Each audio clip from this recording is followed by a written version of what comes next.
Mr. President, I must tell you that I am disappointed because I thought I heard a few weeks ago my friends in the White House telling us that Social Security, telling us truthfully, correctly, that Social Security has nothing to do with deficit reduction because Social Security is funded by the payroll tax, and that Social Security should be off the table in terms of deficit reduction.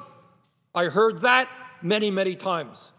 So I wonder how Social Security suddenly has gotten back on the table, including a chained CPI with devastating cuts to seniors and disabled vets.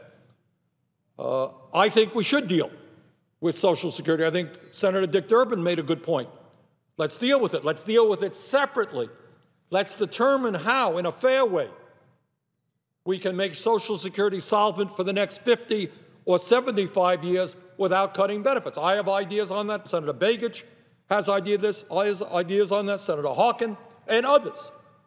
And you, Mr. President, have been thinking about ways that we make Social Security solvent and strong for 75 years without cutting benefits. Let's have that discussion, but not part of a deficit reduction bill when Social Security has had nothing to do with deficit reduction.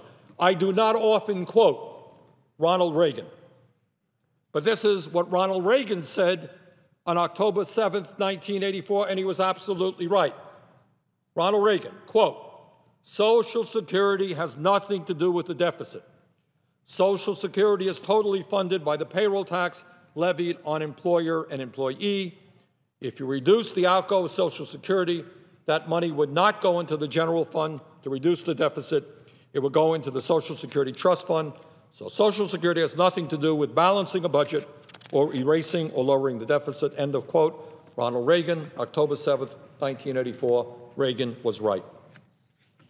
And I have to tell you, Mr. President, that when Barack Obama was campaigning for president in 2008, he told the AARP on September 6, 2008, that, quote, "John McCain's campaign has suggested that the best answer for the growing pressures on Social Security might be to cut cost of living adjustments or raise the retirement age. Let me be clear, I will do neither." End of quote. Barack Obama, September 6, 2008.